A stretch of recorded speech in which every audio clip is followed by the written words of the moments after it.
así que vamos a arrancar un poquito. Me paran si no entienden algo, si hay algo que aclarar. Hasta la semana pasada nosotros lo que estuvimos viendo es lo que se llama el método de los discos. ¿En qué consistía el método de los discos? En que si tenemos una función que está rotando en torno a un eje, ya sea desplazado o no, esta función va generando discos que después sumados podemos calcular el volumen que genera al rotar una determinada función en torno a un eje. El tema es que era una sola función y el disco, o sea, el volumen que va generando es un volumen sólido. O sea, como yo les comentaba, era como que si vamos rellenando con una impresora 3D y vamos dejando, cuando giró todo ese sólido, esa función en torno a un eje, generó un sólido que es relleno, está relleno, no es que tiene huecos. Pero hay otra posibilidad de generar un sólido si nosotros en lugar de tener solo una función girando, tenemos como un encuentro de dos funciones. Supóngase que, no sé, voy a hacer medio feito en mi gráfico, pero tengo dos funciones que se encuentran en determinados puntos y esas dos funciones, así como está, van rotando en torno a un eje, supóngase acá el eje X, y van a generar también un sólido de revolución, pero ahora la diferencia es que el sólido que genera ya no es macizo, sino que tiene hueco. De ahí es que vamos a ver, el método que vamos a utilizar para encontrar el volumen se llama método de la arandela. ¿Por qué? En lugar de generar discos como el método anterior, lo que va generando son pequeñas arandelas que después nosotros vamos a ir sumándolas para obtener, este, en definitiva, el volumen del sonido. Entonces, silencio, no sé quién está ahí, que hay que silenciar el volumen. Supone entonces que tenemos dos funciones, la función f de x y la función g de x, así como les dije, que ambas se encuentran en algún punto y que van rotando la sección que hay entre ellas, o sea, el área, va rotando en torno a un eje, por ejemplo, en este caso del ejemplo, el eje X, está rotando en torno a X, y lo que se va generando, como les decía, son pequeños, pequeñas arandelas. Vamos a tomar acá un delta X de el que hay entre las dos funciones, que estoy marcando acá. Ese pedacito es el que va a girar y va a formar el sólido, pero ahora es un sólido con un hueco. Entonces, si nosotros quisiéramos calcular el área que va rotando, el área va a ser el área del círculo de afuera, a ver cómo está acá en este gráfico, el área del círculo de afuera, que sería esta, menos el área del círculo de adentro, que sería esta. Entonces ahí me va armando, como está acá, una arandela. ¿Cuál es el área del círculo de afuera? Va a ser pi por radio cuadrado. Pero el radio es la función de afuera, digamos la función de arriba. Menos pi por radio cuadrado la función de abajo, que es lo que tenemos acá. Ahí está. Sacamos factor común y nos queda pi por la función en un punto al cuadrado menos la otra función en un punto al cuadrado. Podríamos decir, como yo les decía en algún momento, considerar también como si fuera un radio mayor y un radio menor. Esos radios son las funciones. Entonces, si yo tengo el área, a ese área le multiplico por el delta, o sea, por el ancho, que sería la altura de esa arandela, vamos a tener el volumen de una arandela, que sería lo que está acá. Este sería el volumen de una arandela. Como sabemos, si a eso le hacemos la sumatoria, aplicamos el límite y hacemos y tomamos una partición y sumamos todo y hacemos que la rebanadita esta que van quedando, que ahora son pequeñas arandelitas, sean cada vez mayores, eso se va a convertir en la integral definida. Entonces, en definitiva, cuando yo tengo un sólido de este tipo, el volumen se calcula como pi, la integral desde dónde hasta dónde va el sólido, va rotando, por ejemplo, de A a B, de la resta de las funciones elevadas al cuadrado, las funciones que participan para generar ese sólido que ahora es hueco. Cada función va a estar elevada al cuadrado y va a ser una resta entre las dos. Y de esa manera vamos a obtener el sólido que se va generando ahora por el método que se denomina método de la arandela. A diferencia del anterior, que era método del disco. Que recuerden que lo que generaba era un disco sólido. No tenía un hueco en el medio, como tiene ahora la arandela. ¿Por qué aparece el hueco? Porque justamente las dos funciones se intersectan en un lugar, en un par de puntos, por ejemplo, y entre ellas generan una sección que esa es la sección que gira y va generando el hueco. Vamos quedaría algo así, por ejemplo, como este gráfico, el sólido que se genera, que ya no es un sólido macizo. Acá fíjense, sería una de las arandelitas, esta que está en rosado, y que si sumamos todo nos va a generar el volumen. En este caso sería, no sé, tipo una taza bien con los bordes de la taza bien grandes. Está en el medio, hay un círculo, un hueco. Por otro lado, un poquito más abajo, por si ustedes quieren trabajar en lugar, para darse cuenta bien cuáles son las funciones que giran, pueden llamarle radio mayor y radio menor y buscar la resta de ambos radios, y ese va a ser el pedacito digamos, el pedacito sólido que va a girar que me va a generar la arandela.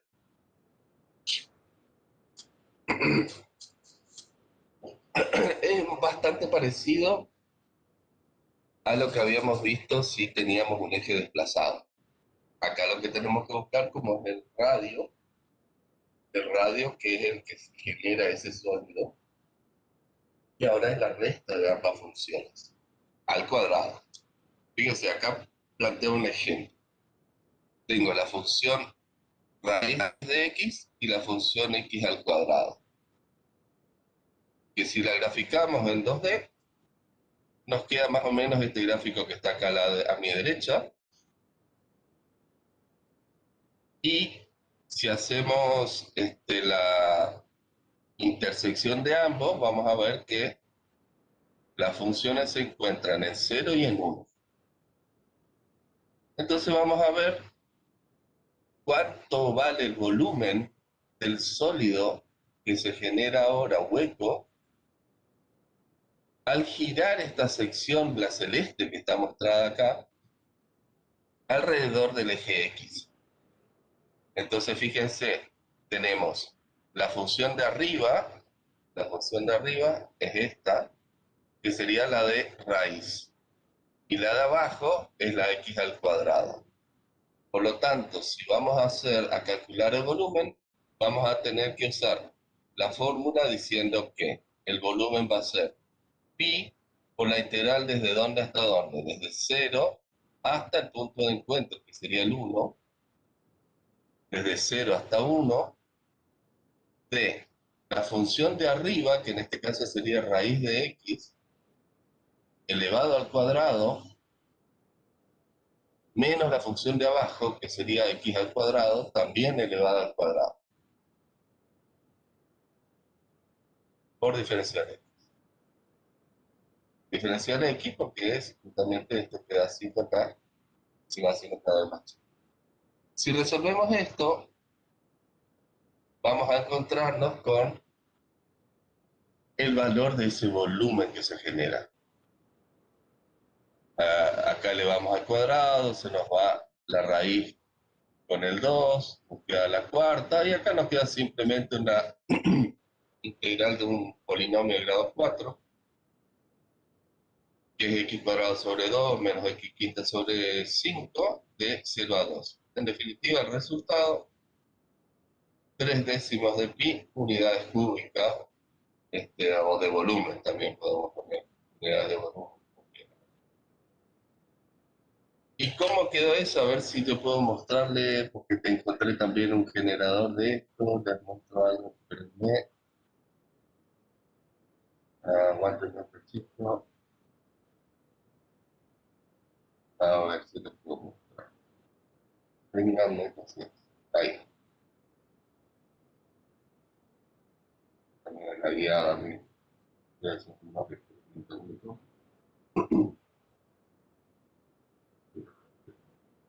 Ahí, tenemos un cachito.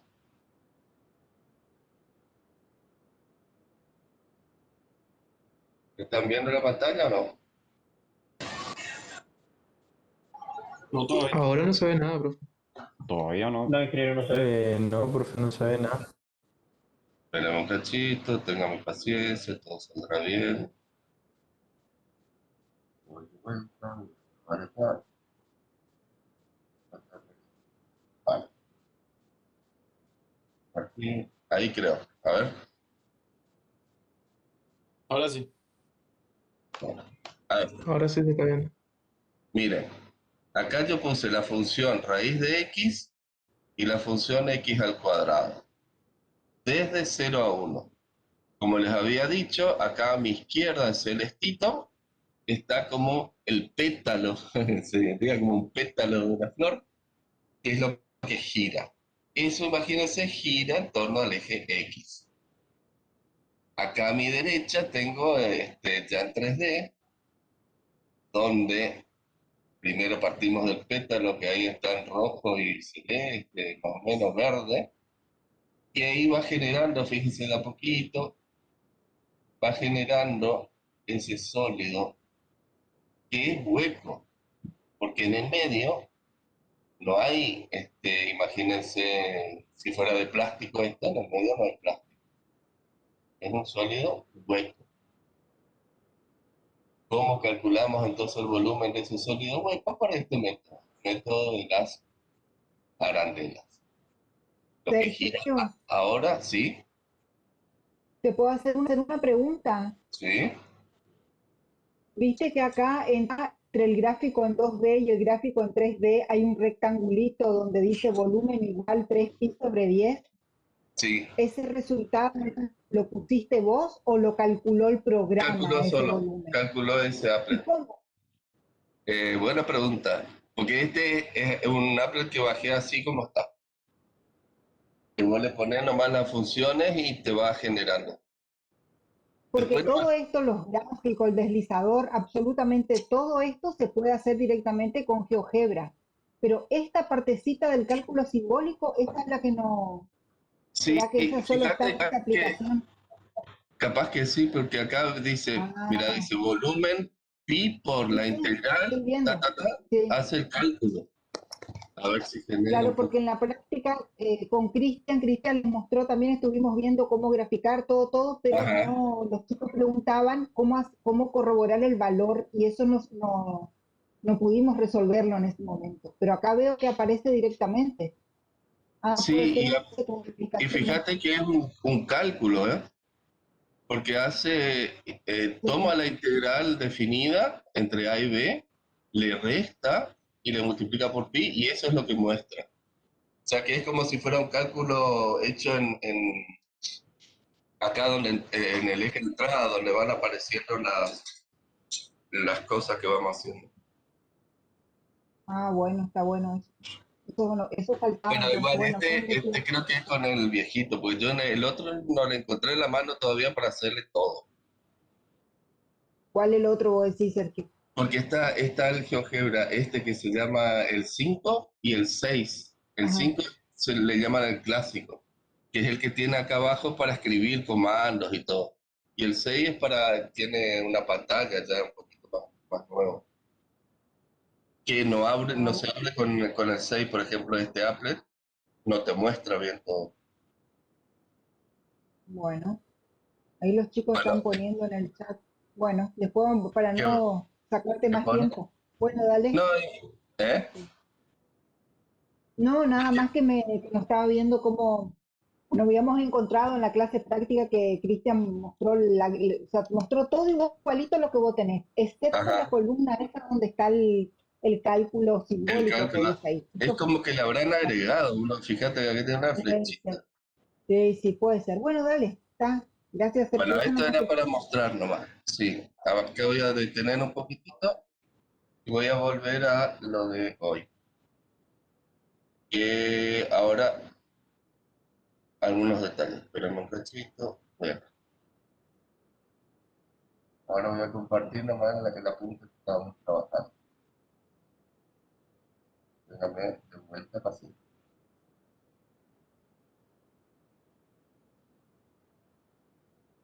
Ah, ya, ya me agarré. Aguántenme que les voy a compartir el apunte y vamos a seguir. Profe, una consulta. ¿Sí? ¿Estas integrales las vamos a hacer respecto siempre al eje Y o al eje X? Ahora justamente cuando esté el apunte yo les voy a comentar algunas cosas. Me está dejando compartir. Paciencia. A ver acá se tomó como acá. Mientras le voy peleando acá para compartir, eh, estas integrales se pueden resolver también como habíamos visto. A ver,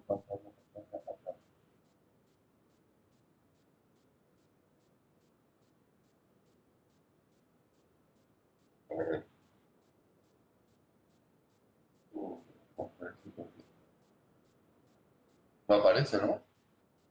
Se está viendo, sí. ¿Se está Sí, sí, viendo acá ahora se el ve. apunte? Sí, sí. Ah, perfecto. Bueno, lo que les comentaba es que así es, la pregunta que hiciste está buena porque el método también puede ser realizado con eje desplazado. Lo que hay que tener en cuenta es que si yo desplazo el eje, por ejemplo, imagínense este que estamos viendo acá, que es el ejemplo este, el de la raíz con la cuadrática. Puedo tener, supónganse que se generó más arriba y se desplazó. Vamos a decir que se generó por acá, algún sólido. Y quiero en base a este eje. Bueno, lo que tengo que tener en cuenta es este radio menos este radio que me está generando esto y esta distancia que hay. Si no me equivoco, ustedes tienen en el práctico, ahí parece que un par de estos, así que ahí van a poder ver, pero también se puede aplicar este método con desplazamiento. Y por supuesto, como este ejemplo acá, que por ahí no me voy a detener para no sacar mucho tiempo a María, que también se da este método de la arandela en el eje Y.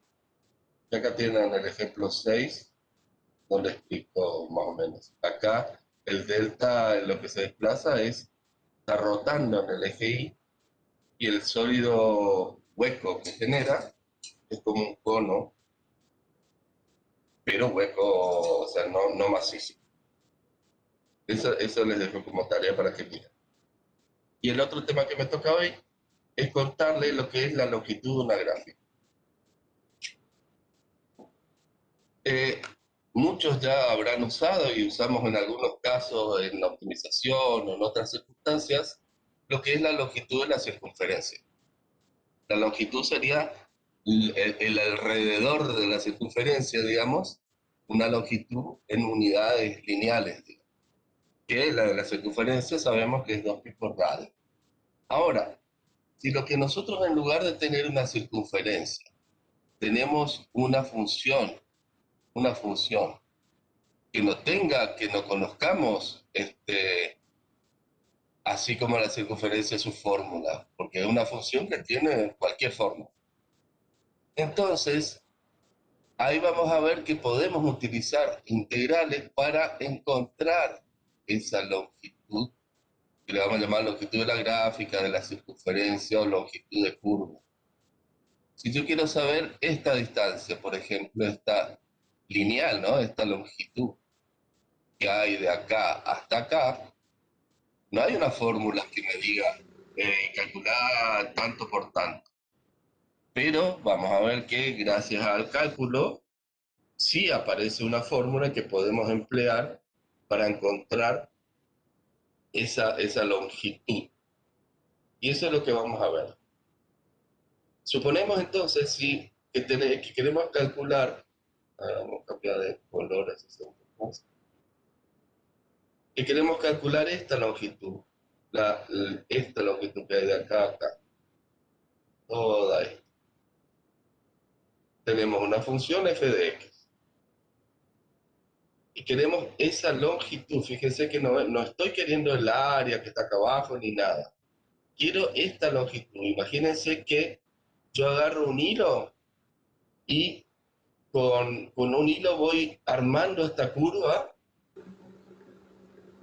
pongo unos alfilercitos acá y voy armando la curva con el hilo. Después saco el hilo y lo mido. Esa longitud es la que yo quiero ahora, la longitud de esa curva. ¿Cómo vamos a calcular? Fíjense, vamos a hacer, eso sí, dividir en distintos pedacitos la curva y vamos a tomar uno de esos pedacitos como un testigo, digamos. Imagínense este que está acá. Divido, tomo este que está acá como testigo. Si yo amplío, acá arriba va a estar el pedacito de curva, este, y acá se va a formar un triángulo rectángulo. Este triángulo rectángulo tomé este segmento nomás, tiene un extremo x sub k, un extremo anterior x sub k menos 1. Después, por supuesto, acá tienen los valores de las funciones. Acá ya que están, corrijan, porque acá arriba es f de x sub k menos 1 y abajo es de f de x sub k. Es un pequeño error que salió en este lado. Bien. Usando Pitágoras, podemos calcular L sub k. ¿Cómo? Tenemos un triángulo que tenemos un delta x sub k y un delta y sub k.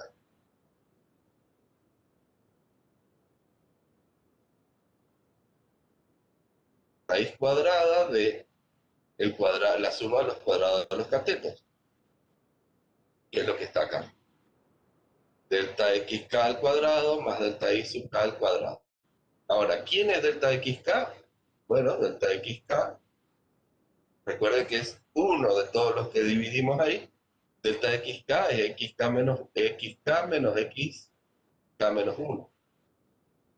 Y delta y sub k es f de xk menos f de xk menos 1. Bien, ¿qué es lo que está acá? Está este y está este. Estoy aplicando Pitágoras, nada raro. Ahora sí viene lo raro, entre comillas. Voy a aplicar Pitágoras y ahora voy a aprovechar, que seguro ustedes dominan y se acuerdan, del teorema del valor medio. ¿Se acuerdan que si teníamos una función, trazábamos una secante, El teorema del valor medio nos decía que iba a existir un punto C, acá vamos a llamarle X sub K asterisco, en el que la pendiente de la secante es igual a la pendiente de la tangente en ese punto.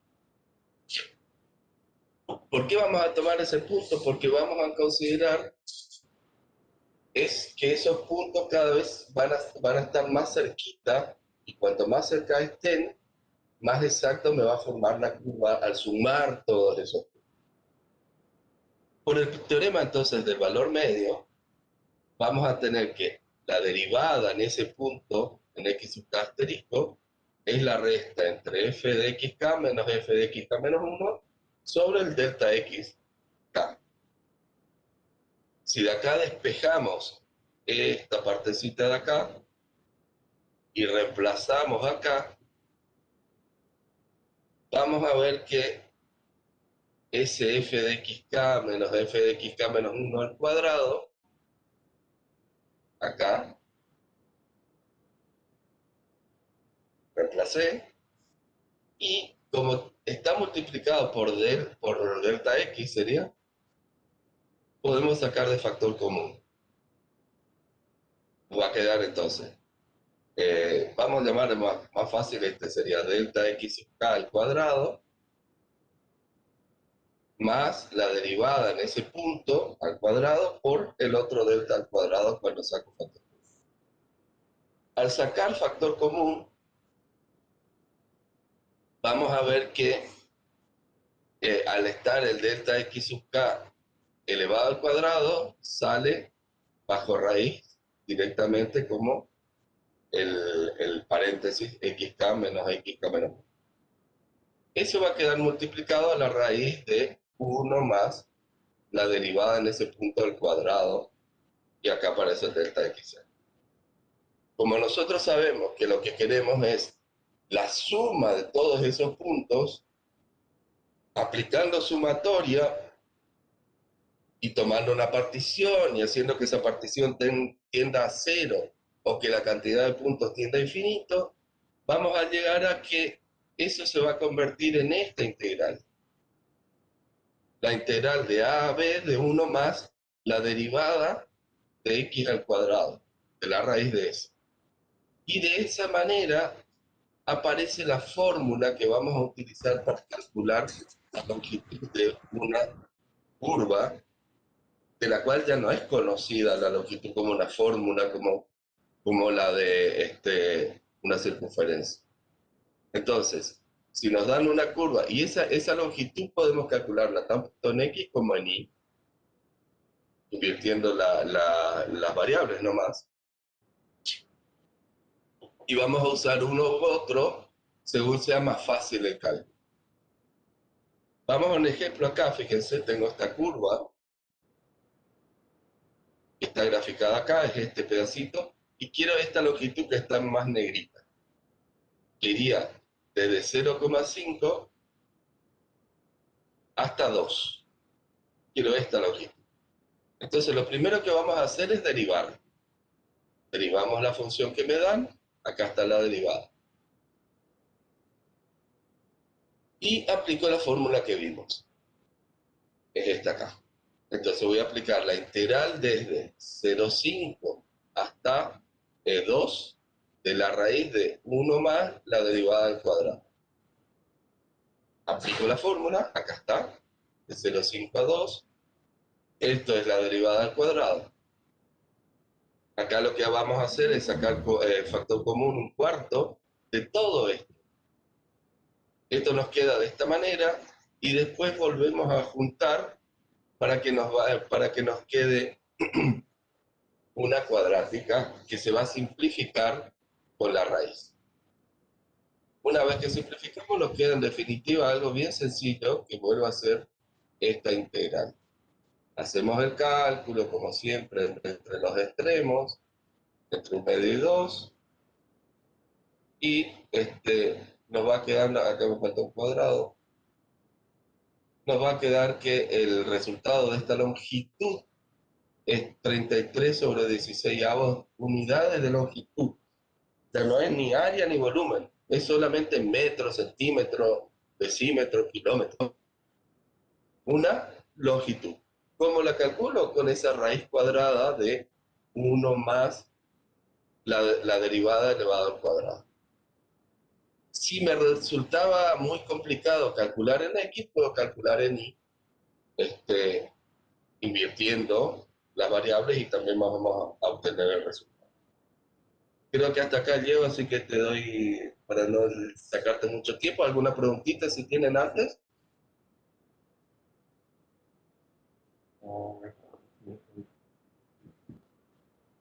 Profe, Sí. por el método de la arandela, en el caso que haya un eje desplazado, se le tiene que restar la diferencia de radio a los dos radios.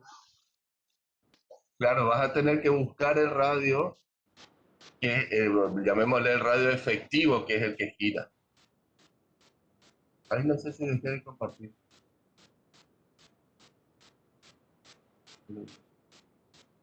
Creo que está queriendo dejar de compartir. ¿Dejó ahí? Ahí creo que sí. Sí, profe, no se estaba viendo su pantalla. Bien. Ahora creo que le pasa a los profes. A ver si vos podés, María.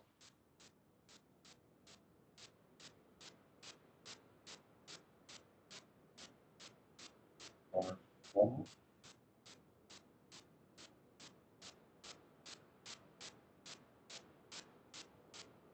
Ahí está queriendo. Ahí está, perfecto. Sí se ve, María. ¿Se ve el PDF? Sí, sí, sí. Perfecto. Bueno, bien. No sé si hay alguna otra pregunta que quieran hacerle al profesor Sergio que haya quedado pendiente antes de empezar.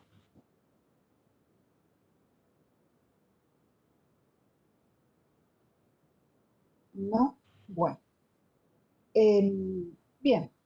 El tema con el que vamos a cerrar la clase de hoy es también el tema con el que vamos a cerrar la unidad de integrales. ¿Sí? Entonces, este tema hace referencia, que es el primero de esta guía, ¿sí? Este tema tiene por título integrales impropias. Las integrales impropias son en realidad integrales definidas, pero tienen la particularidad de que uno o ambos extremos de integración son el infinito, o el más infinito o el menos infinito. ¿Ah? Entonces, simplemente decimos que una integral impropia es una integral definida donde uno o los dos extremos o límites de integración son los infinitos, más infinito o menos infinito. ¿Bien? Ahora vamos a ir viendo cómo calcular esas integrales. Las integrales impropias tienen además otra característica que las distingue del resto de las integrales. Y es que desde el momento que uno de sus extremos de integración o sus extremos de integración pueden ser infinitos, el resultado de la integral también puede ser más o menos infinito. Y esa es una característica que no se presentaba en las integrales definidas, donde los extremos de integración son números reales. ¿Tá? En todos los casos que hemos visto hasta ahora, ya sea que calculemos una integral definida o que esa integral definida represente un área, un volumen, una longitud, lo que sea, el resultado siempre era un número real. Bueno, ahora ya no. Las integrales impropias pueden dar dos tipos de resultados. Uno es evidentemente un número real, ¿sí? Un número real cualquiera, positivo, negativo e incluso cero. Cuando eso sucede, la integral impropia se clasifica en la categoría de convergente. Decimos que la integral es convergente o que converge. ¿Okay? Esa palabra convergente la vamos a utilizar mucho en el tema de la próxima unidad. La otra posibilidad es que la integral impropia nos dé por resultado infinito. Entonces, vamos a decir en este caso que la integral impropia diverge o que es divergente. ¿Ah? Entonces, los conceptos de convergente y divergente, de aquí en adelante los vamos a utilizar mucho. Ustedes, la primera idea que deberíamos hacernos es que cuando decimos que algo converge, significa que tiende o tiene por resultado un número real, un valor concreto. ¿Bien? Cuando decimos que algo diverge, tiene una tendencia hacia los infinitos o hacia el infinito, ya sea hacia el más o hacia el menos infinito. Entonces, converge o convergente lo asociamos a número real o números reales. Diverge o divergente los asociamos con los infinitos. Bien, entonces ahí tenemos las dos categorías en que se clasifican, o que podemos clasificar a una integral impropia. Ahora bien, básicamente hay tres casos de integrales impropias, que son los que están llamados aquí como caso 1, caso 2 y 3. Fíjense que en el caso 1, el límite inferior de la integral impropia es menos infinito y el límite superior es un número real, al que vamos a llamar b. En el segundo caso, el límite inferior es un número real, al que llamamos a, y el extremo superior es el infinito positivo. Y el caso 3 tiene como límite inferior el menos infinito y como límite superior el más infinito. Y ahí están los tres casos posibles. Bien, vamos entonces a volver al caso 1. En el caso 1 entonces, el límite inferior de nuestra integral impropia es menos infinito. Todas las integrales impropias, cualquiera sea su forma, su esquema o el caso al cual pertenece, todas se resuelven mediante la aplicación de límites al infinito. Entonces, en este primer caso, vamos a denominar al límite inferior, le vamos a denominar A, y vamos a al extremo inferior de integración le vamos a denominar A, y vamos a plantear el límite cuando esa A tienda a menos infinito. ¿Bien? Entonces, vamos a escribir la integral propia como si fuera una integral definida con extremos de integración reales A y B, pero en realidad previamente vamos a hacer que esa integral esté afectada por el límite cuando el extremo inferior tiende a menos infinito. ¿Bien? Entonces, ¿qué vamos a hacer? Lo primero que vamos a hacer es encontrar la primitiva, aplicando las técnicas de integración que conocemos. Una vez que encontramos la primitiva, o sea que hayamos resuelto esta parte, nos vamos a ocupar de resolver el límite. Y cuando decimos resolver el límite, significa aplicar todo lo que vimos del límite, tanto los conceptos como la parte operacional. O sea que aquí en límites, por ejemplo, si es necesario, vamos a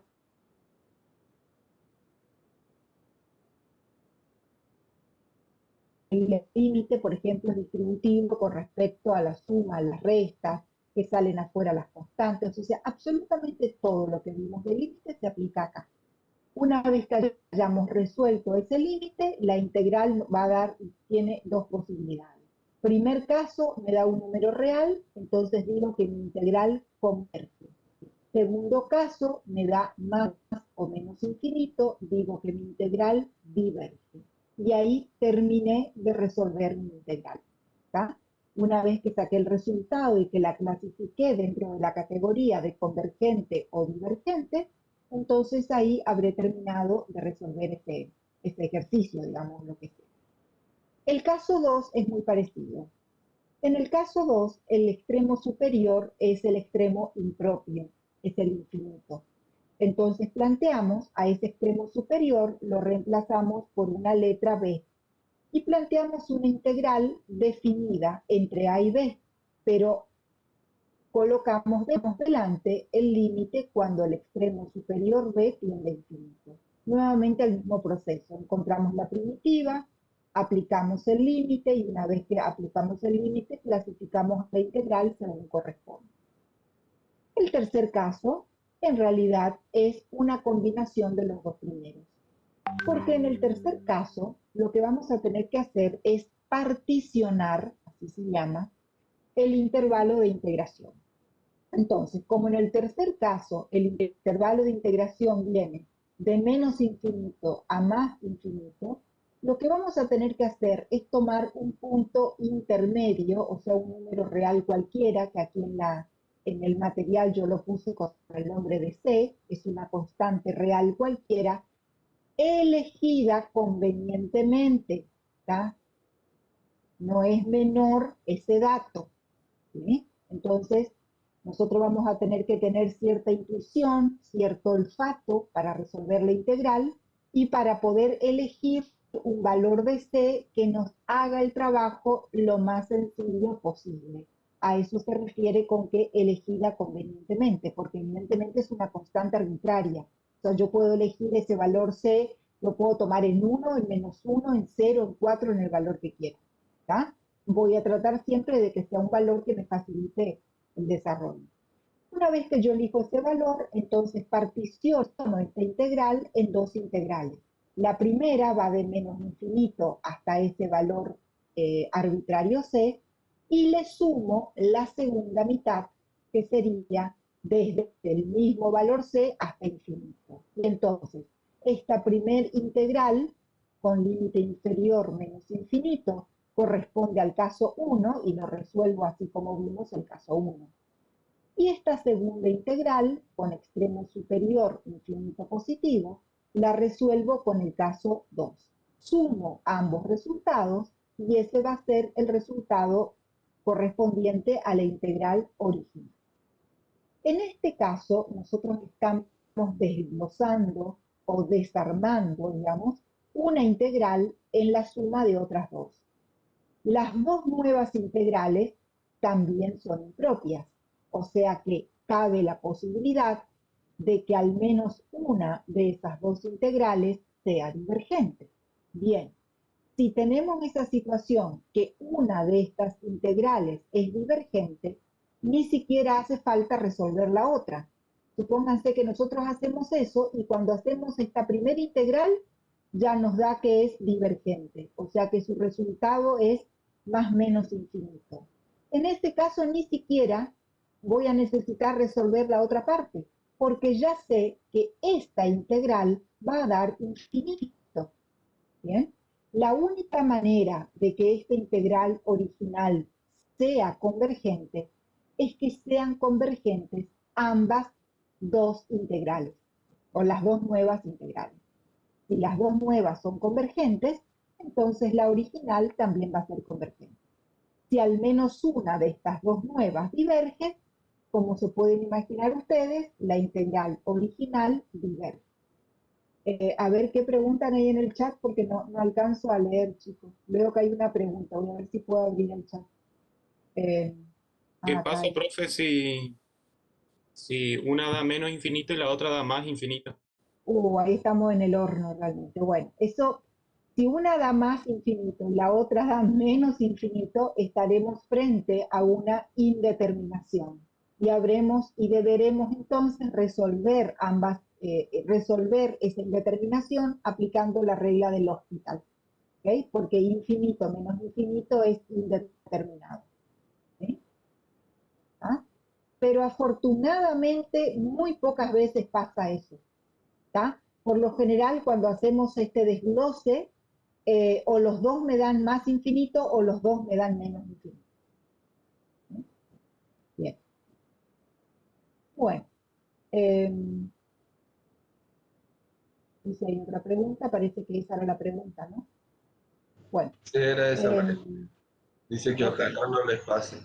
Por ahí Ojalá puede no pase, pasar. sí, ojalá, pero a Recen, veces pasa. recen. Hay que estar preparado para todo. Claro. Bueno, tenemos entonces la integral impropia como un concepto, digamos, hasta ahora, ¿sí? lo que quiero rescatar de aquí es qué sería lo nuevo de esta historia. Lo nuevo es que existen integrales definidas con extremos de integración infinitos. ¿Bien? Eso por un lado. Por el otro lado, que esas integrales, desde el momento que uno de sus extremos son infinitos, cabe la posibilidad de que me dé infinito también. Y entonces las posibilidades son dos. O me da un número real o me da infinito. ¿Bien? En realidad no es tan blanco-negro, pero por ahora supongamos que sea blanco-negro. Blanco-negro me refiero al número real infinito, en realidad hay una categoría ahí en el medio que es gris. Pero bueno, por ahora o me da un número real y es convergente, o me da infinito y es divergente. ¿Bien? Bueno, por supuesto que todo lo que hemos visto de integrales, de aplicación de integrales, es válido aquí. O sea, nosotros podemos calcular áreas, volúmenes y longitud de curva mediante la aplicación de integrales impropias. ¿Tá? Eso va a suceder cuando el área o el volumen o la longitud de curva tenga como uno de los extremos de integración el propio infinito. Y entonces vamos a obtener, digamos, supongamos que estamos calculando un área y el resultado de esa área nos da, que aquí más abajo les puse eso, ¿sí? Supongamos que estamos calculando un área y esa área nos dio un número real, entonces decimos que esa es un área finita o acotada. Quiere decir que tiene un valor real concreto. Mientras que si me da infinito el resultado de esa área, vamos a decir que es un área infinita. ¿Ah? Lo mismo pasa con un volumen. Voy a hablar de volúmenes finitos y de volúmenes infinitos. Incluso hay muchos casos donde nosotros tomamos, por ejemplo, un área acotada entre una función y el eje o lo que sea. Calculamos el área y nos da infinito. Pero después a esa misma área la hacemos girar con respecto a un eje y nos da un volumen finito. Y entonces ahí decimos que un área infinita genera un volumen finito. Eso se da bastante en varios casos. Eso lo vamos a ver en la práctica, digamos, de integrales impropias. ¿Sí? Pero todo lo que sea cálculo de áreas, cálculo de volumen, eje desplazado, que rota en X, que rota en Y, absolutamente todo se aplica acá. Lo único que cambia es que los extremos de integración pueden ser infinitos. ¿Eh? Pero el resto de los conceptos y de los desarrollos son absolutamente válidos. Muy bien. Acá tenemos, les preparé algunos ejemplitos de integrales impropias, donde no nos vamos a detener ya en el proceso de integración, sino, porque ya lo vimos eso, sino que más bien vamos a analizar el resultado. La primera, a ver, hay 1, 2, 3, 4 integrales impropias. Estas son simplemente integrales, no hacen referencia a un área ni a un volumen, son simplemente integrales. La primera es una integral impropia que va de menos infinito a 0, de la función 1 sobre x cuadrado más 2x más 2 diferencial. Es una integral correspondiente al caso 1, me refiero a caso 1 a este, ¿sí? Al primero que vimos, donde el extremo inferior de integración es menos infinito. Bueno, yo lo que hice acá, para tratar de hacerlo como lo más simplificado que sea posible, es tomé la integral indefinida. Vieron que acá no puse los límites, o sea, directamente calculé la integral indefinida. Esa integral indefinida termina dando por resultado arco tangente de x más 1. No coloqué la constante de integración porque en realidad esta es una integral definida. ¿Ah? Entonces ya saben que la constante no va, entonces, o que la tomamos como sí.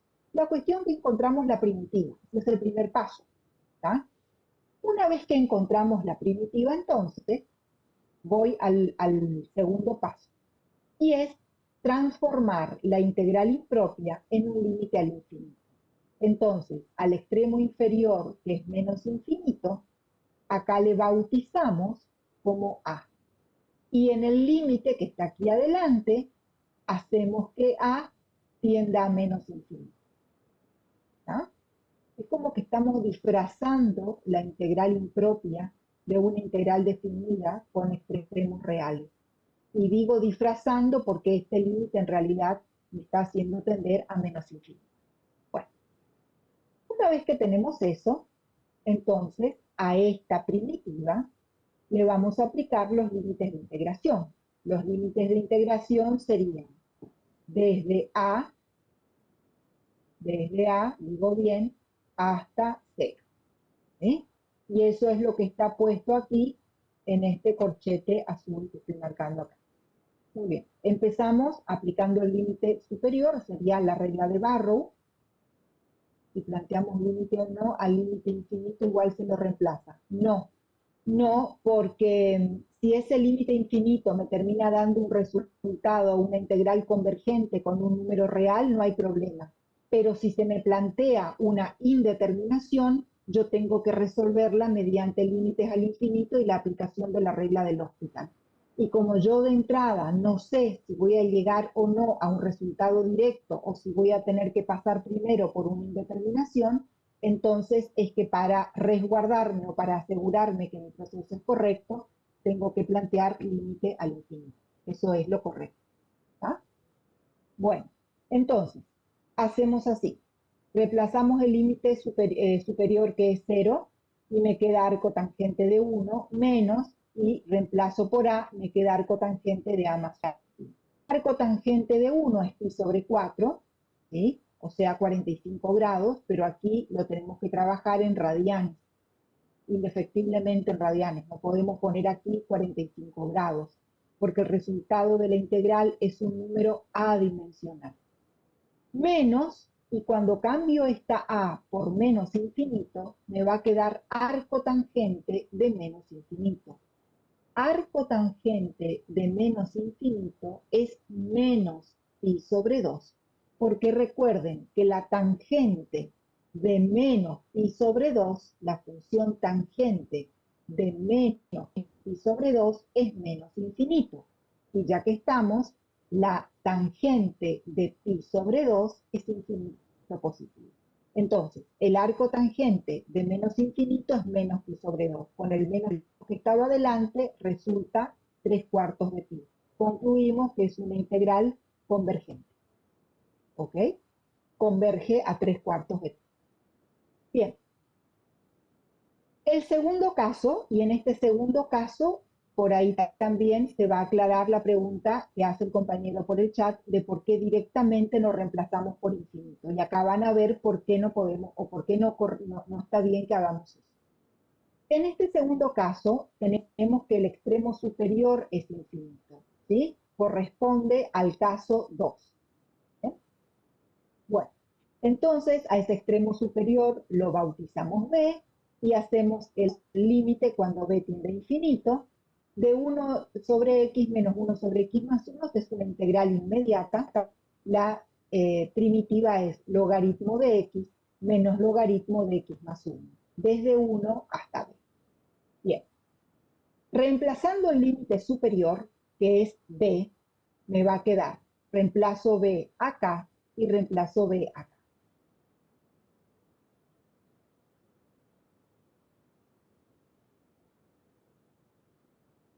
El límite superior, que es 1, me queda logaritmo de 1 menos logaritmo de 1 más 1, 2, que es lo que está acá. Observen esto. En ese caso, cuando B tiende a infinito, se presenta una indeterminación, porque logaritmo me queda logaritmo de infinito menos logaritmo de infinito. O sea, me queda infinito menos infinito. Como es una indeterminación, yo le voy a poner un signo de pregunta. O sea que no puedo seguir resolviendo hasta tanto no descubra a qué resultado me lleva esa indeterminación que tengo ahí. Porque el resto de la expresión no hay problema. El resto de la expresión es un número real. Pero esta partecita acá tengo que detenerme y tengo que ver qué es lo que está pasando ahí. ¿Sí? Entonces, para eso, lo que yo hice acá fue lo siguiente. Volví a escribir esta expresión aplicando propiedad del logaritmo. Recuerden que si nosotros tenemos, o sea, logaritmo de b menos, o sea, una resta de logaritmos, la podemos escribir como el logaritmo de un cociente. ¿Está? Entonces, en vez de escribir logaritmo de b menos logaritmo de b más 1, lo expresamos como logaritmo de b sobre b más 1. Obviamente que cuando b tiende a infinito. Y esto, logaritmo de 1 es 0, y logaritmo de 2 es una constante, queda directamente como más logaritmo de 2. Lo que hay que resolver ahora, voy a cambiar de color para que sea un poco más evidente, lo que hay que resolver es esta historia. El límite, cuando b tiende a infinito, del logaritmo de b sobre b más 1. Entonces, en este renglón que sigue, vieron que yo no puse acá un signo igual. ¿Está?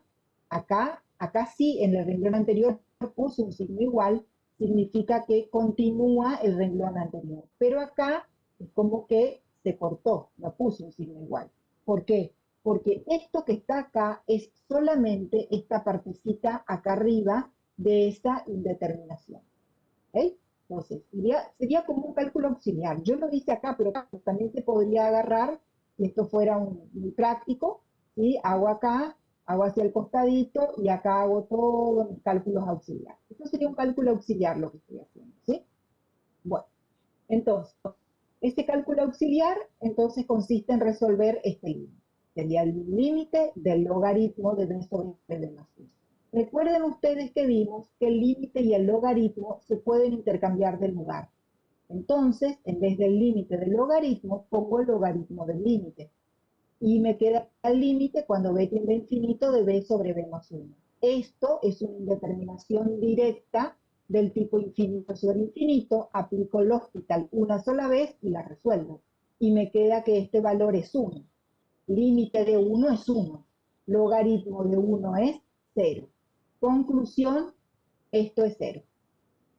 Como esto es 0, solamente me queda logaritmo de 2. Y entonces llego finalmente a que la integral es una integral convergente, porque su resultado es un número real, logaritmo de 2 en este caso. Y si quieren hacer alguna preguntita, o si se entendió, avanzamos. Si no, mientras borro, pueden hacer alguna preguntita o algo que no quedó claro, algo que quieran que volvamos a ver, no hay problema.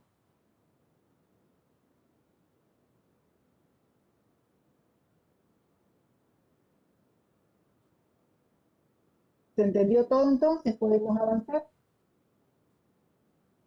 Sí, no hay ninguna pregunta más de la de hoy. Bueno, perfecto, entonces seguimos. Aquí tenemos otra integral impropia, donde el límite inferior también es el menos infinito, por lo tanto corresponde al caso 1. También aquí hice lo mismo, primero encontré la primitiva. En este caso hacemos porque el integrando es x cubo sobre x cuarta más 1. Entonces a x cuarta más 1 le llamamos u, hacemos la sustitución y llegamos sin mayores inconvenientes a la primitiva, que resulta ser un cuarto de logaritmo natural de 1 más x a la cuarta. Perfecto. Esa constante un cuarto directamente la sacamos fuera de la integral, ¿sí? Por eso aquí cuando volví a escribir ya la puse adelante. No es necesario que se la coloque adelante, pero simplemente para no andar después arrastrando ese un cuarto para resolver la integral. Bien, entonces también aquí el límite inferior lo bautizamos a, hacemos que a tienda a menos infinito, y por el teorema fundamental del cálculo, ¿sí? Nos queda que es la primitiva, como habíamos visto, logaritmo de x a la cuarta más 1, desde a hasta 3. ¿Sí? Perfecto. El un cuarto sigue afuera, aplicamos el límite superior 3, 3 a la cuarta 81 más 1 82, ahí aparece el logaritmo de 82, y le restamos el límite inferior, que sería el logaritmo de a la cuarta más 1, que sería e. Bien, logaritmo de 82 es un número real, positivo, no nos molesta ni nos hace ningún tipo de inconveniente. Lo que sí hay que tener atención, digamos aquí, es que cuando a tiende a menos infinito, a la cuarta queda positiva, o sea, quedaría infinito más 1, infinito. Logaritmo de infinito, infinito, y con este signo menos que está aquí, nos queda menos infinito. Entonces sería logaritmo de 82 menos infinito. Eso es menos infinito. Menos infinito por un cuarto, menos infinito. Y estamos frente a una integral impropia divergente. ¿Ok? Esta es una integral divergente. Su resultado es menos infinito. ¿Ok? Entonces las dos que vimos es convergente y esta última es divergente. Y recuerden que yo les dije hace un ratito que no siempre la integral impropia es blanco-negro, o sea, no siempre es converge-diverge. Estas dos categorías tan claras y tan bien separadas no siempre se dan. Hasta ahora, en estos 3 ejercicios que hicimos, no hubo drama. Las dos primeras son convergentes, no hay duda de que son números reales. La última es divergente, tampoco debería haber duda de eso porque me dio menos infinito. Pero recuerden que les dije que hay en el medio como una zona gris, ¿tá? Hay una transición entre una y otra. Esa especie de transición es, por ejemplo, esta integral que está acá. Supongamos que queremos resolver la integral de coseno, que va desde pi sobre 4 hasta infinito. O sea, el extremo superior es infinito. Muy bien. La primitiva de coseno es seno. Esta es una integral inmediata. Entonces, reemplazamos el extremo superior por la letra b, planteamos el límite cuando b tiende a infinito de la primitiva seno, que va, según la regla de Barrow, desde pi sobre 4 hasta b. Reemplazamos los extremos y nos quedan entonces seno de b menos seno de pi sobre 4, que yo lo puse ya directamente como raíz de 2 sobre 2. O sea, es una constante. Muy bien. Aquí nos encontramos con una situación diferente. El seno de un ángulo, porque b en este caso trabaja como argumento o como ángulo de la función seno. Estamos pretendiendo encontrar el resultado o el valor del seno de un ángulo cuando ese ángulo tiende a infinito. ¿Ya? Ustedes recuerdan cuando nosotros allá en el primer cuatrimestre trabajamos con funciones trigonométricas, la función trigonométrica seno y la coseno son funciones cuya imagen se encontraba entre menos 1 y 1. ¿tá? Y infinitamente se encuentran en esa franja. Para cualquiera que sea el valor del ángulo, la imagen del seno y del coseno tiene un piso en menos 1 y tiene un techo en 1. Y continuamente va oscilando entre 1 y menos 1. Entonces, cuando b tiende a infinito, esta función seno oscila entre más y menos 1. No tiene un resultado numérico concreto. Tampoco se va al infinito. O sea, ni una cosa ni la otra. En ese caso, este límite no existe en el sentido de que no existe como número real único. A diferencia, por ejemplo, de este límite, o de este límite en los ejercicios anteriores, que tenían un resultado concreto y definido. Este no tiene un único resultado. Lo más que podemos decir es que este límite va a oscilar o va a alternar, ¿tá? entre 1 y menos 1, o entre menos 1 y 1. Por lo tanto, y a eso obviamente hay que agregarle la constante menos pi sobre 2. En este caso decimos que el límite no existe. ¿Ah? Sería por ser seno. Sí, esto ocurre en el seno y en el coseno. Ocurre en otros casos también, no quiero ser tan tajante, pero en el seno y en el coseno ocurre siempre. ¿Ah? Se me vino en este momento una comparación. ¿Se acuerdan? No es, digamos, no es rigurosa la comparación, pero me parece que puede servir. ¿Se acuerdan cuando estudiamos los 3 tipos de discontinuidades que tenía una función, que son el hueco, el salto y la asíntota vertical? Bueno, si hacemos una analogía, esto equivale al salto, ¿tá? Porque recuerdan que en el salto había un límite por izquierda y un límite por derecha. Y como esos límites eran diferentes, nosotros concluíamos que el límite bilateral no existía. Bueno, en este caso también estamos hablando de límite. Entonces es válida esa comparación. Podemos decir que esta función que estamos acá que tenemos aquí, no tiene límite, porque tiene 2 valores diferentes. Conclusión, el límite no existe. Si el límite no existe, nosotros vamos a decir en este caso que la integral impropia es divergente oscilante o simplemente oscilante. ¿Ah? Una integral impropia es oscilante cuando ese límite que hay que resolver no existe. Pero ese no existe se refiere a que el límite alterna entre 2 números reales distintos. ¿Tá? Ese no existe no se refiere al infinito. Si el resultado es infinito, es categórico. Infinito diverge, ahí se cerró. Aquí el no existe se refiere a esta especie de discontinuidad de salto. ¿Tá?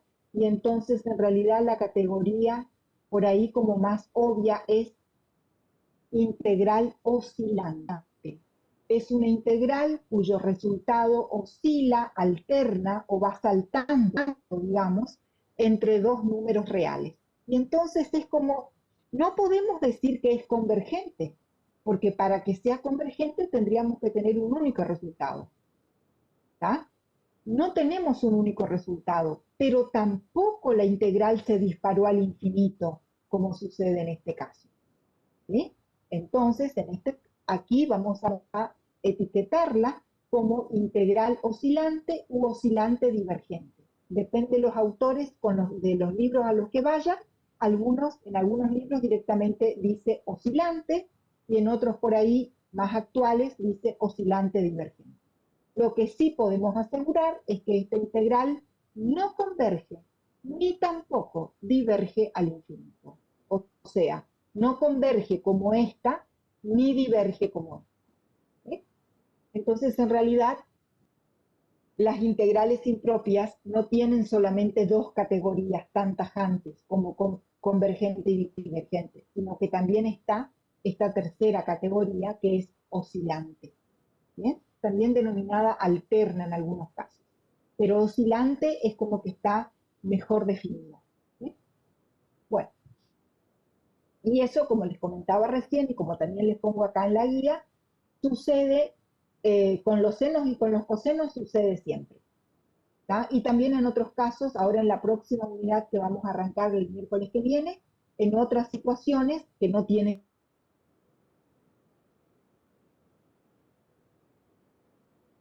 de converge, diverge, oscila. Son 3 categorías. ¿Bien? Bueno, ahora les propongo en este ejemplo 2 el cálculo de una área. ¿Sí? La función es esta, 2 sobre e a la x más e a la menos x. La gráfica de la función es esta que está acá en color lila, es esta campana. ¿Sí? 2 sobre e a la x más e a la menos x. Esta es una función que tiene como dominio todos los reales, no tiene raíces, porque el numerador es una constante 2 distinta de 0, nunca se baja en 0, y tiene ordenada el origen en el valor 1. Y aquí, ya que estamos, el origen es máximo relativo, y también máximo absoluto. ¿Sí? Y el eje de abscisas es la asíntota horizontal. Fíjense que esta rama derecha y esta rama izquierda son asintóticas al eje X, pero nunca lo tocan.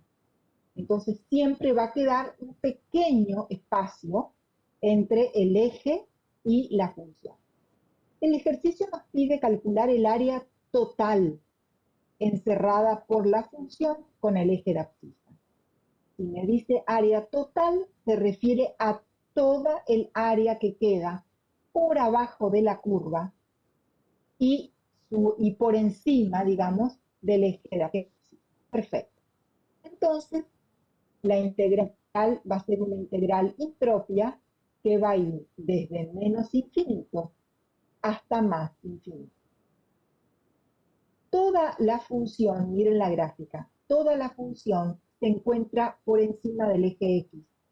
O sea que yo tranquilamente puedo plantear esa integral y voy a tener por seguro que el resultado me va a dar un valor positivo, porque toda la función se encuentra con imagen positiva. Ni siquiera nula, siempre positiva. Entonces directamente planteo la integral de menos infinito a más infinito de 2 sobre e a la x más e a la menos.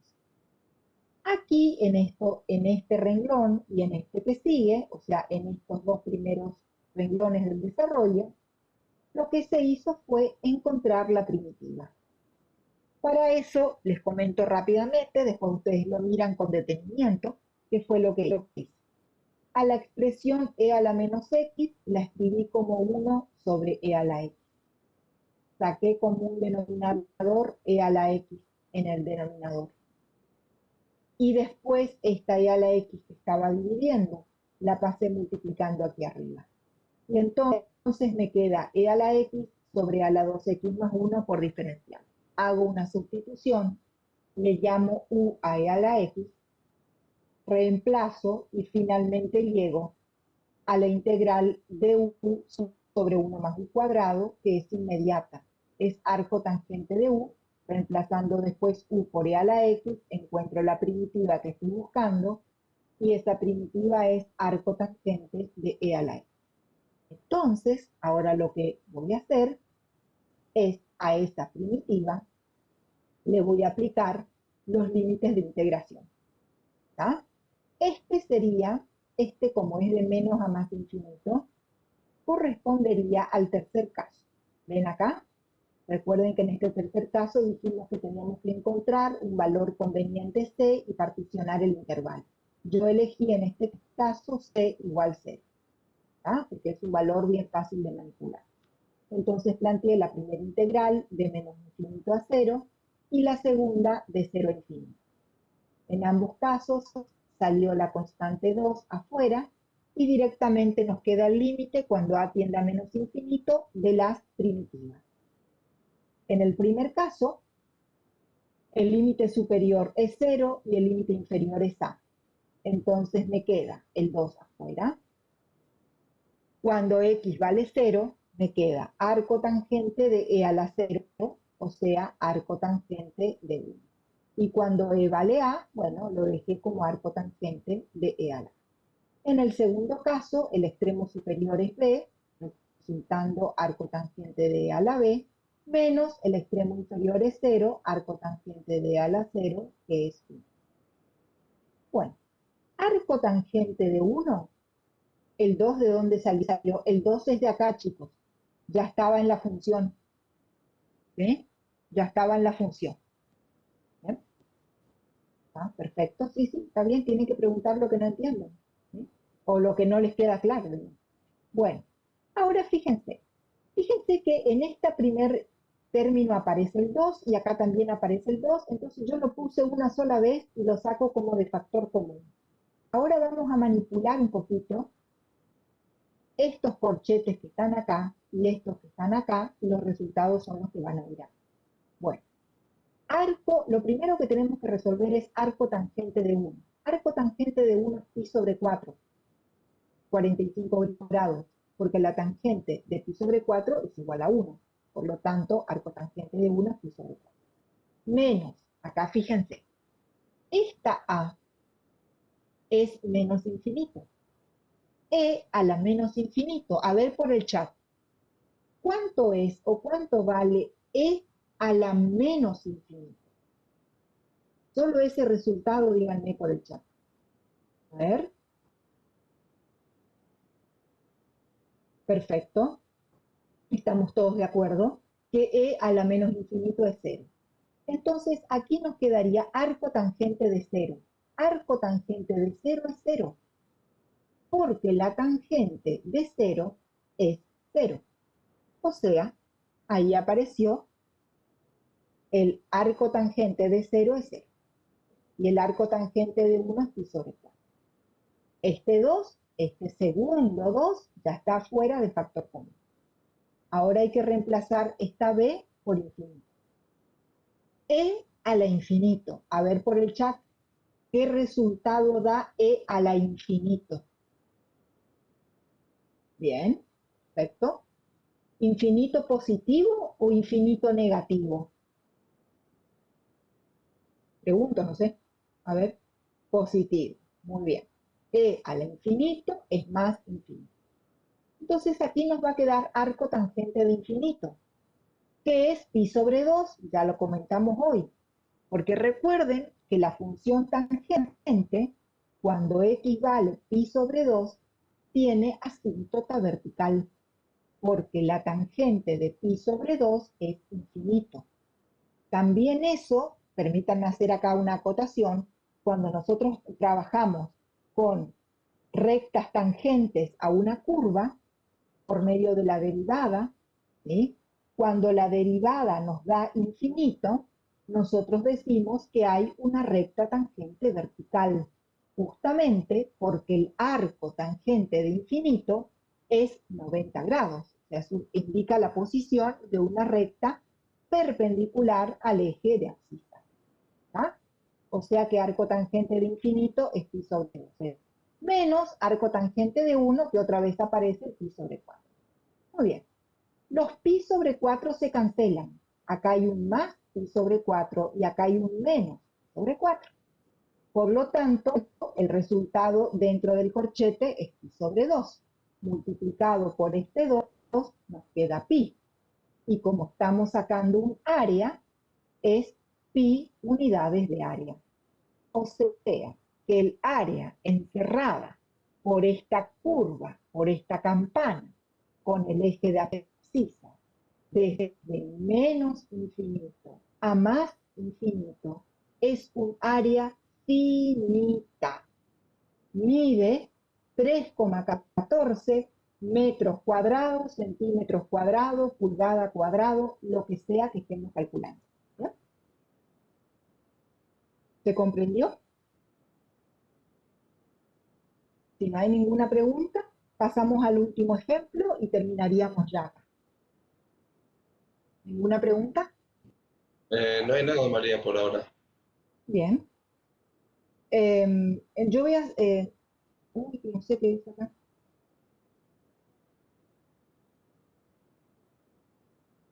Me apareció un cartel que no sé lo que es. Listo. El último ejemplo también es un área. La función es esta. X sobre 1 más X cuadrado. A ver ahí por el chat. Vamos a repasar. ¿Qué tipo de función, en qué categoría de funciones entra esta última función? A ver, ¿qué se acuerdan de lo?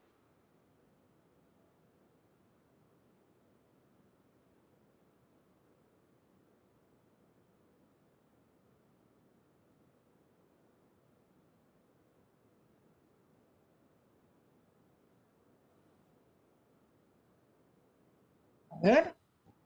Ajá, perfecto. Muy bien. Es una función racional cociente de polinomios. ¿Está? La gráfica es esta curva verde que está acá, pasa por el origen, que es su ordenada al origen, y tiene, recuerden que si el grado del denominador era mayor que el del numerador, las funciones racionales siempre tenían al eje de abscisa como asíntota horizontal. Entonces, la curva es esta. solamente la curva corta el eje X en 0. Nunca más la vuelve a cortar. O sea que esta rama derecha siempre se encuentra por abajo del eje y esta rama izquierda, que va al menos infinito, siempre se encuentra por debajo del eje. Nosotros tenemos que calcular toda el área sombreada en color verde. Vemos que una parte está por abajo y otra parte está por arriba del eje. Pero aquí, para no tener que tomar la parte que está por abajo y tomarle el valor absoluto y demás, vamos a aprovechar la simetría de la gráfica, lo que nos permite afirmar que el área que está por encima tiene exactamente el mismo valor de superficie que el área que está por debajo. O sea, el área que va de menos infinito a 0 tiene el mismo valor que la que va de 0 a infinito. Entonces vamos a hacer un truco. Vamos a tomar la que va de 0 a infinito, miren acá la integral, la que va de 0 a infinito, y a esa la multiplicaríamos por 2, así como lo escribí acá.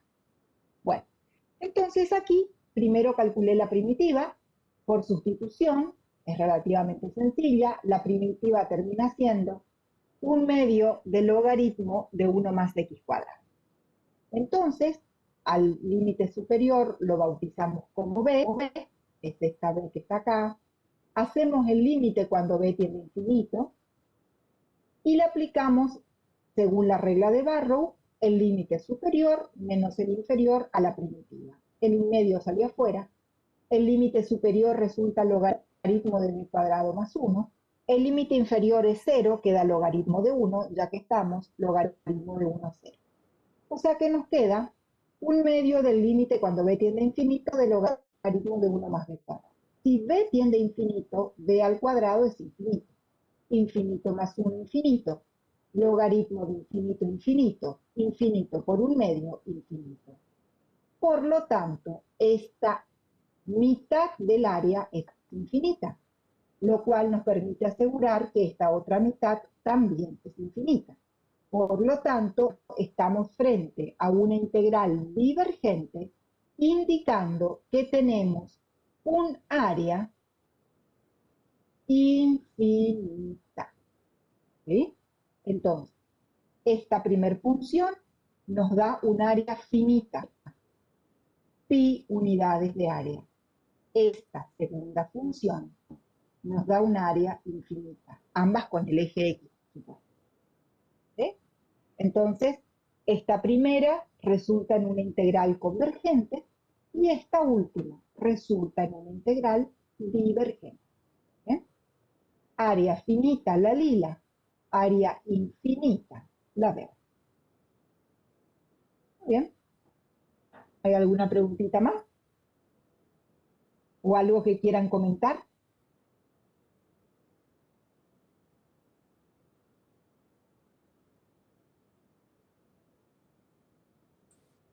¿Se Han entendió? cambiado los chicos. A ver, ¿te escuchamos? Que sí, se entendió re bien. Ah, Bueno, muy bien. Con esto entonces damos por terminada la clase y también damos por terminada la unidad de integral. No significa que no vamos a seguir usando integral. Por supuesto que vamos a usar todo lo que vimos, pero como tema específico, ya no. ¿Hay alguna posibilidad de ver un ejercicio del TP21? ¿Sí? Sí, sí. Si lo tenés ahí para compartirlo, si lo querés compartir, yo ya saco mi PDF.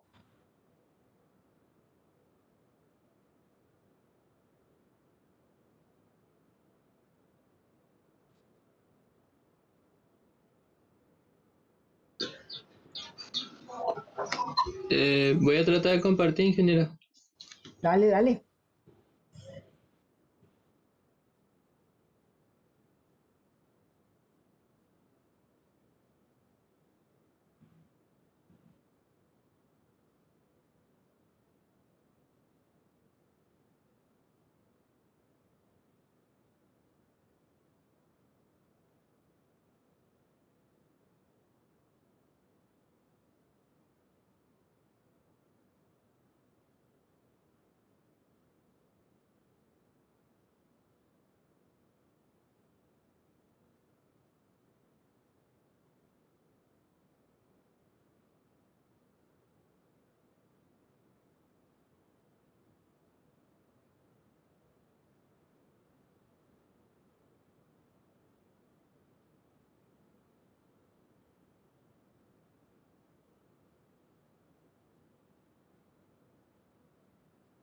¿Se ve la pantalla?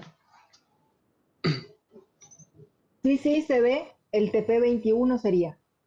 Sí. En el punto, en el punto 12 me quedé porque me pide Sí, eh, que calcule el volumen. sí. Esa x cuadrado más 4, Sí. sí, Pero el eje de rotación es x igual a 2. es x igual a 2, correcto. Entonces lo que yo planteé fue la intersección de x igual a 2 con la gráfica, que me da 8. A ver, espera que voy a hacer rapidito esa gráfica. Sí, X sí, cuadrado más 4, ok. Y igual 2, o sea que está por acá abajo, igual 2. Y x igual 2 está por acá. sí, Ahí cierro. Y me queda el eje de rotación x igual 2. sí. Bien, sí. La Sería intersección me da entonces, 8. Entonces lo em, que yo planteé fue despejar la variable x, ya que va a rotar en un eje paralelo ahí. ok, o sea que vas a tener que despejar x, ¿sí? Con Sí, lo que me cual te queda va a igual. quedar que x es igual a i menos 4 afectado por la raíz cuadrada. X igual Sí, a la raíz de i menos 4. sí, Correcto. sí. Entonces va a ser la integral desde 4, perdón, desde 2 hasta 8. De 2 a 8, sí. ¿Sí? De Correcto. raíz de i menos 4 y ahí le resté 2 porque el eje está desplazado, ¿puede ser? Bien, entonces ahí para armar el radio sería al revés. Al Sería revés. 2 menos raíz de i menos 4, porque Ah, eso elevado al cuadrado, ¿está? Porque en ese caso, siempre las distancias se toman perpendiculares al eje, ¿está? Entonces vos vas a tener un segmento que va a estar entre el eje, que es la vertical que pasa por 2, y tu parábola, ¿está? Ese claro, ahora la segmento que, distancia es menos 2. claro, entonces la Sí, distancia va a ser 2 menos el tramo que representa la parábola. O sea, el radio te va a quedar 2 menos raíz y dentro de la raíz i menos 4. Todo ese paquetito está elevado al cuadrado. Por diferencial i, desde 2 hasta 8. sí. Bueno, ¿Ah? yo hice al revés, entonces raíz cuadrada de i menos 4 menos 2 y todo eso elevado al cuadrado, pero al final Ajá. me Al quedaba, final, al tratar de evaluar en 2 me quedaba raíz de 2 menos 4 y eso me quedaba raíz negativa, claro, entonces, porque sí. estabas planteando al revés. Ah, Exactamente. Sí, sí, porque estabas planteando al revés. claro que ahora el eje de rotación es x igual a 2, entonces está Claro. desplazado menos Entonces, 2. claro, no es la raíz menos 2, es 2 menos la raíz. Ah, Entonces, por eso te quedaba negativo.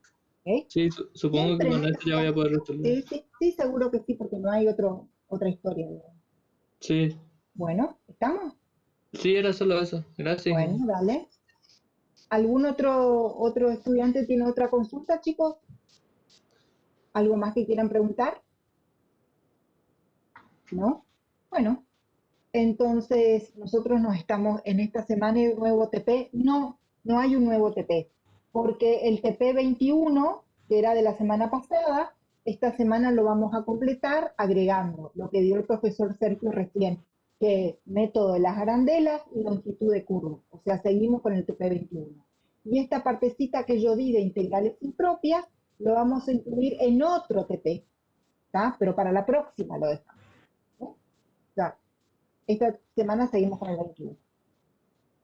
Y nosotros nos estamos viendo el miércoles para comenzar ya con la nueva unidad de series infinitas. Se van a Sí, pedir sí, van a pedir. ejercicios. Ahí sí, dice el profesor. Sí, sí, sí. Porque si no, ustedes se malacostumbran.